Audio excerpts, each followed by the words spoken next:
Saudara-saudara sekalian, ini masih segmen 16, kita membahas mengenai dampak lingkungan pada operasi gas metana batubara.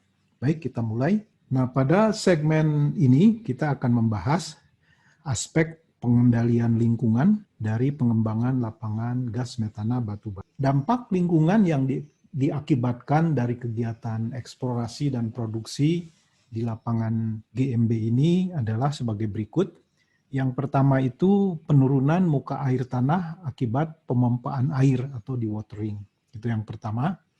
Kemudian juga kita melakukan pembuangan air tanah dalam volume besar. Kemudian kontaminasi metana pada air tanah dangkal.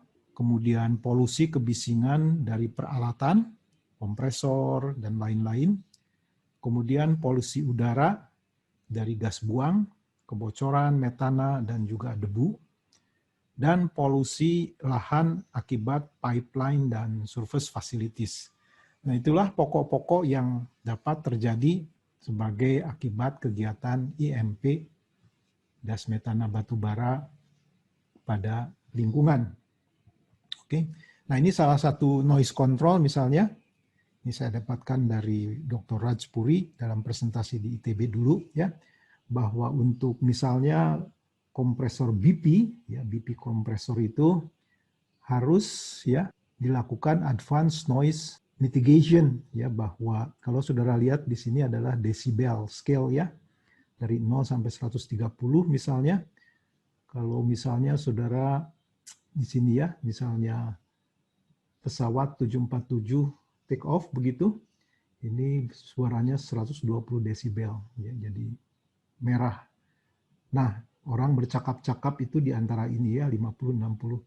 Nah, kompresor BP misalnya harus di dalam suatu ruang yang kedap begitu, sehingga suaranya itu antara 50-60 desibel. Begitulah saudara-saudara ya, control noise di dalam industri, dalam hal ini industri migas dan CBM juga, kalau kita menggunakan kompresor. Nah, kemudian pengendalian dampak lingkungan ini ya, pembahasannya itu difokuskan pada pengelolaan air terproduksi. Di Indonesia itu diatur dalam Permen LH nomor 02 tahun 2011 di sini. Dalam pengelolaan itu, ini air terproduksi dari usaha atau kegiatan eksplorasi eksploitasi gas metana, batubara, itu wajib dikelola dengan salah satu atau kombinasi dari upaya pengelolaan dengan cara tersebut ini ya.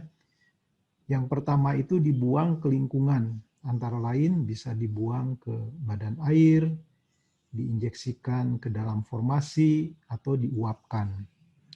Kemudian juga dimanfaatkan untuk kepentingan lain, antara lain perikanan atau produksi kebutuhan manusia dari produk pertanian, pencucian batu bara, penyiraman debu, air proses industri, irigasi, peternakan, atau air baku, air bersih. Ya, jadi ini peraturan dari Permen Lingkungan Hidup. Nah, kemudian nilai baku mutu air terproduksi menurut permen tersebut ya, itu ada pada tabel ini. Oke, bisa saudara lihat nih ya, persyaratan-persyaratan kadar yang diperbolehkan ya, misalnya COD, barium, Fe, pH, TDS, suspended solid, temperatur, dan sebagainya ini ya. Jadi saudara bisa lihat inilah persyaratan-persyaratan yang harus dilalui. Dan ini metode pengukuran yang dilakukan, ya ada standar nasional. Jadi inilah ya tabulasi dari baku mutu air limbah.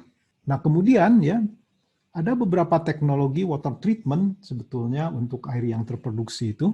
Kualitas air yang terproduksi reservoir GMB itu umumnya lebih baik dibandingkan reservoir migas konvensional. Kemudian teknologi yang umum dipakai jika air perlu treatment sebelum disposal, itu ada beberapa cara ya, misalnya kita melakukan kolam endapan seperti ini, atau kita melakukan ion exchange, banyak metodenya, kemudian reverse osmosis, gypsum untuk penurunan kadar Ba, ya, SAR, kemudian nanofiltration, capacitive desalination, dan selanjutnya ya. Jadi sudah banyak teknologi-teknologi yang dipakai untuk treatment sebelum disposal.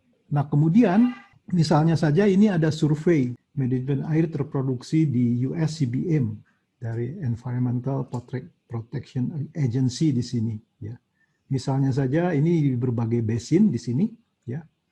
Ada Anadarko, Appalachian, Arkoma, dan sebagainya di sini. Bahkan ada Powder River Basin, ya, kemudian ada San Juan dan sebagainya. Nah, kemudian di sini discharge status, misalnya di sini zero, jadi underground injection misalnya. Di Appalachian ini ada discharge, underground injection, kemudian land application, evaporation, infiltration pond misalnya. Jadi saudara bisa melihat di sini ya cara-cara water management di berbagai lapangan.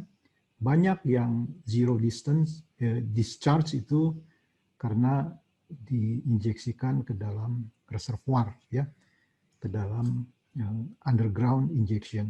Nah, kemudian ya juga kita misalnya benchmark kualitas air terproduksi ini. Oke. Survei kualitas air terproduksi EMP/GM di US, ya. Misalnya ini dari berbagai basin di sini, Appalachian, Black Warrior, Green River, Illinois, Powder River, Rayton di sini. Di sini ada minimum concentration-nya. Di sini ada average concentration, maximum concentration, ya. Jadi saudara bisa lihat di sini kalau dibandingkan misalnya polutan, barium, Fe, dan coba kita lihat ya rata-ratanya, ya, 0,038, Fe 0,69. Oke. Jadi ini kalau kita lihat ya benchmark kualitas air terproduksi hasil survei dari di US. Nah, kemudian ya bagaimana teknik manajemen air terproduksi itu ya. Pertama kita bisa melakukan injeksi dengan downhole separator ya seperti ini. Jadi air yang terproduksi itu dipisahkan di downhole ya kemudian diinjeksikan pada aquifer ya di lapisan yang lebih dangkal di sini. Ini dapat memperbaiki kualitas aquifer jika salintis air produksi lebih kecil. Kemudian ada juga yang diinjeksikan di dekat permukaan di sini ya, diinjeksikan di dekat permukaan. Jadi ini adalah irigasi bawah permukaan sebagai pemanfaatan air terproduksi.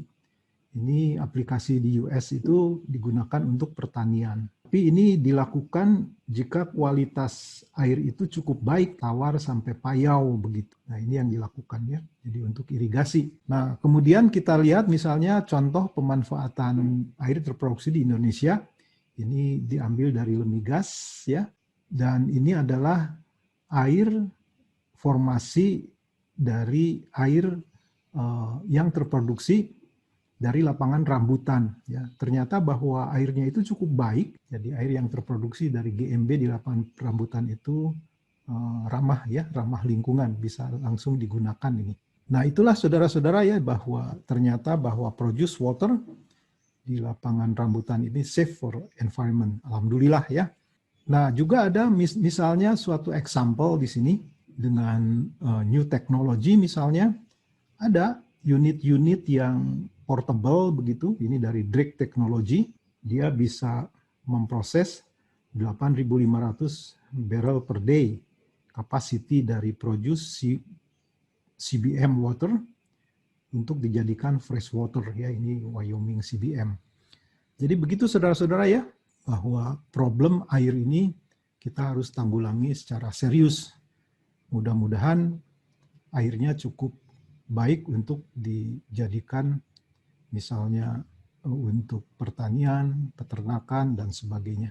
Nah itulah saudara-saudara mengenai masalah lingkungan yang dihadapi, tapi kali ini kita fokuskan saja terhadap air yang terproduksi ya. Ini adalah referensi yang bisa saudara gunakan, baik teks, kemudian ada SK Menteri, dan juga makalah dan jurnal yang digunakan untuk segmen ini. Jadi itulah saudara-saudara sekalian ya mengenai aspek lingkungan, tapi kali ini kita akan fokuskan saja di air yang terproduksi ya, karena itu yang merupakan biasanya problem. Sampai jumpa lagi. Assalamualaikum warahmatullahi wabarakatuh.